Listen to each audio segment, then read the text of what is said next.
You know, for anybody who's been paying attention for the last few weeks, months, even years, the video game industry, both the AAA as well as the independent, indie developer market, things have not been going super well, at least as well as they would hope. There's a lot of money out there. There's a lot of big name titles, a lot of money that's being put into these games. Unfortunately, a lot of the budgets for these games are overinflated, and they're just causing this massive abundance in spending that is unfortunately having catastrophic results for a lot of these independent studios, a lot of these big, multinational conglomerations of different businesses like Xbox and Sony.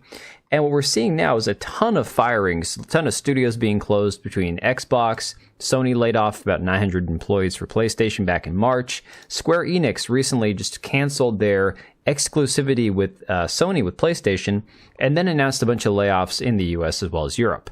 So it is definitely a very risky move right now to go against the grain, given the current state of the video game industry itself. But that's exactly what this CEO of this studio called, I do believe it's Moon Studio Games, or Moon Game Studios, decided to do back on May 3rd. And now this article from that Park Place, funny, this one just kind of like slipped under the radar. He actually called out people that were pushing DEI in gaming, which is pretty funny. So apparently this guy, Alexander Brazzi, who we have mentioned in a previous video talking about Mark Kern and the alleged scam game that he has created. This guy Brazzi decided to say that Kern basically was a jerk that ignored him and then fired him, despite the fact that, he hired him and didn't give him any help on the job to tell him what his job was supposed to be. And here you can see this tweet from Brazzi saying, "It would help if people understood that effective DEI is about helping people who historically didn't have the network to get eyes onto their work and have a chance due to their equal skill. The whole merit smearing is so banal, presumptuous, and out of touch with reality," which is so not true. But again, anytime you argue with somebody who's pro DEI, that's going to be their response. So Thomas Mahler responded regarding this guy, Alexander Brazzi, and said, "This person is not affiliated with Moon Studios in any way whatsoever anymore. We contracted him for a short stint, and he was fired for bringing nothing but friction into our team, just FYI."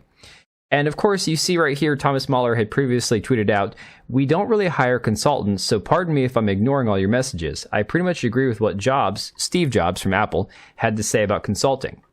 And of course, he famously had said that Apple CEO Steve Jobs has said, "I don't think there's anything inherently evil in consulting. I just think that owning something over an extended period of time, like a few years, where one has the chance to take responsibility for one's actions, where one has to see one's recommendations through all action stages and accumulate scar tissue for the mistakes and pick yourself up off the ground and dust oneself off, one learns a fraction of what one can."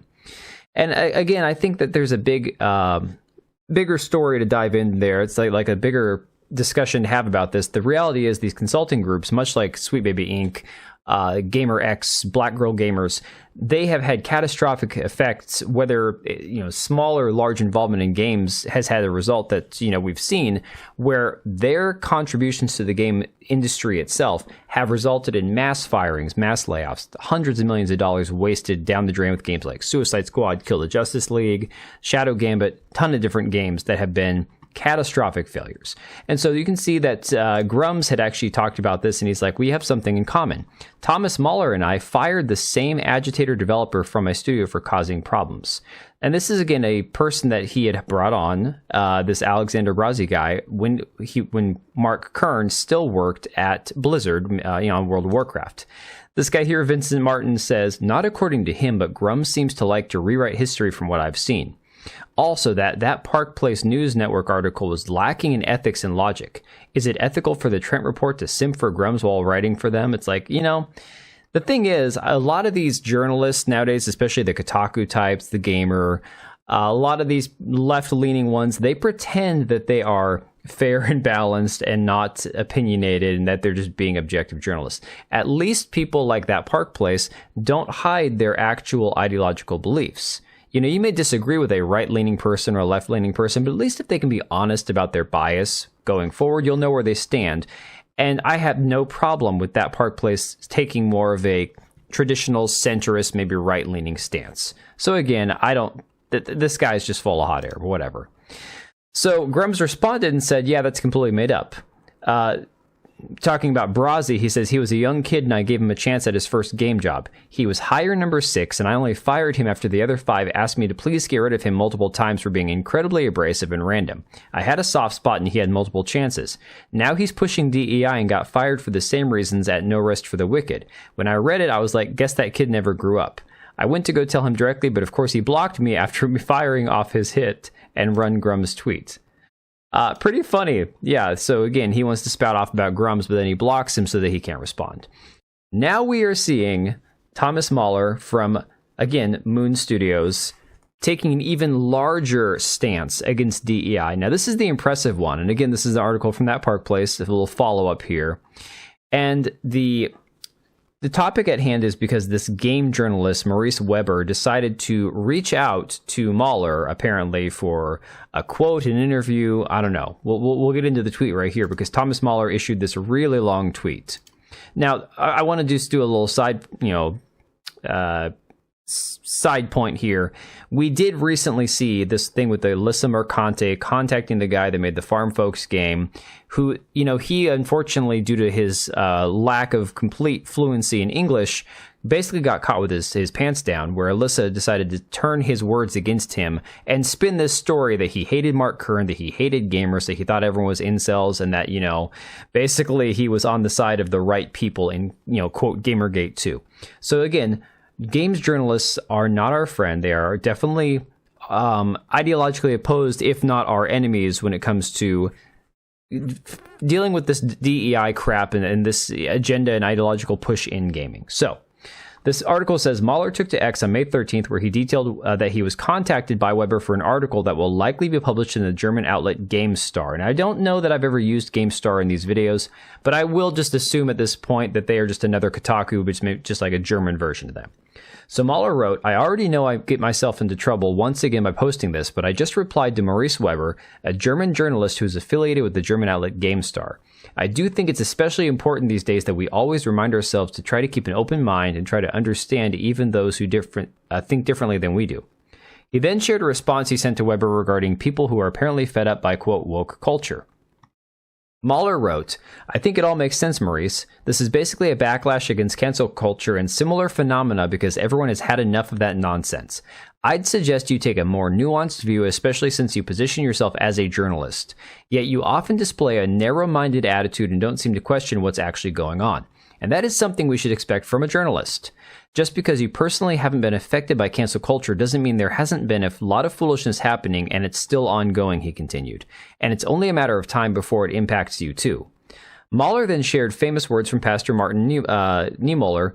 Consider this famous statement. First they came for the socialists, and I did not speak out because I was not a socialist. And again, we all know this quote. It's a very famous quote. He then continued by saying, instead of allowing artists to just be artists, Hollywood and most of the game developers on the West Coast have decided that it's appropriate to use films and video games as platforms to push their own political agenda. If you argue otherwise, I would expect a journalist like you to back it up with thorough research. Moreover, it's become the norm to point fingers at others, particularly at those who may think differently from us. Rather than allowing others to be different and listening to them regardless, we attack them outright. It's frankly eerily reminiscent of old WW2 tactics, Mahler asserted. Anyone who doesn't conform is ridiculed and is suggested that they be shamed, fired, and have their careers destroyed. This has been the approach over the past few years, and I know plenty of people whose careers have been devastated by trivialities and misinformation, and they continue to suffer today. You seem unaffected, and thus you refuse to consider a more open perspective. This is a scathing rebuke of games journalism. This is about the best that I've ever seen. Next, he stated, your apparent lack of empathy in this matter is not only unhelpful, but also shows a considerable amount of ignorance. Allow me to also play critic for a moment. At GameStar, you do the same thing. Instead of cleaning your own house, you wield the we report and earn from our articles, but beware, these guys are the real villains narrative, just to ensure the spotlight never falls on you, aligning yourselves just so, he detailed. That's precisely why we've cut you off. We find you such morally dubious practices unacceptable and refuse to support them, Mahler asserted. You lack the initiative to conduct your own journalistic investigations, as it seems too much work when the next clickbait article is due the next day. The sad thing is that young journalists like yourself never knew anything else. Ouch.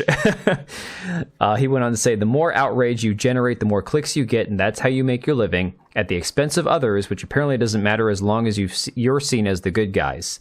I hope in the future you will approach the world with more skepticism and openness and truly consider both sides instead of aligning yourself with one to amplify their propaganda.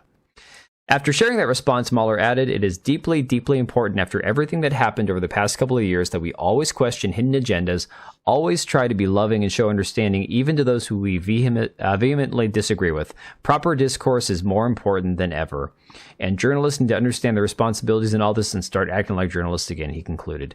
That is absolutely, like, bombshell amazing. And of course, this wouldn't, make sense without people like CD Projekt Red coming out and attacking Thomas Mahler just for saying this. And what's funny is Thomas Mahler, Moon Studios, they're not a huge studio. They're an independent developer. But yet they have people like the creative director at The Witcher attacking him over saying this. And you can see this right here. This guy, Philip Wever, who is the narrative director at CD Projekt Red, coming out and saying, I do remember when you were quite happy to publicly shit on us a while ago, so please make sure to apply those principles that you ask of others for yourself as well. Thomas responded, I always try to. Feel free to call me out whenever I'm not true to my words. And I was right in the end, wasn't I? It is commendable that you folks turned things around, and I love you folks for that. But that doesn't excuse that you sold a full-price game while trying to hide the fact that it was broken and untested, and your marketing department tried their best to cover things up. That is just a shady practice and should be condemned whenever it happens. By the way, you work in the AAA industry.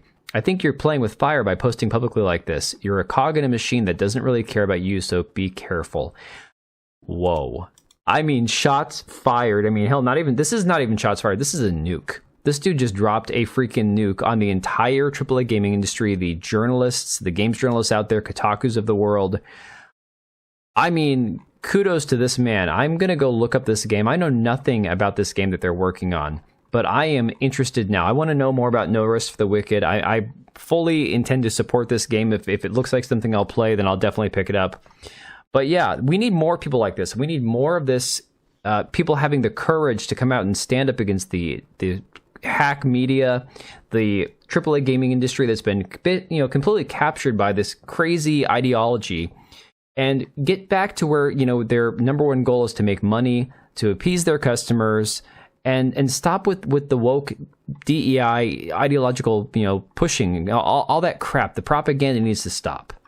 Let me know what you guys think about all this. I will catch you later. All right, and if you made it this far, thank you so much for watching the video. Thank you for being here. I do have two channels, Minimal Effort Podcast, as well as my gaming channel. I do have a Twitch and Kick for my gaming channel. We do live streams over there occasionally, maybe once a week. And then if you are in the market for a new PC, make sure to check out Meta PCs. Click the link I have down below. Use code TBO at checkout for a special discount. Thanks again for watching, and I will see you next time.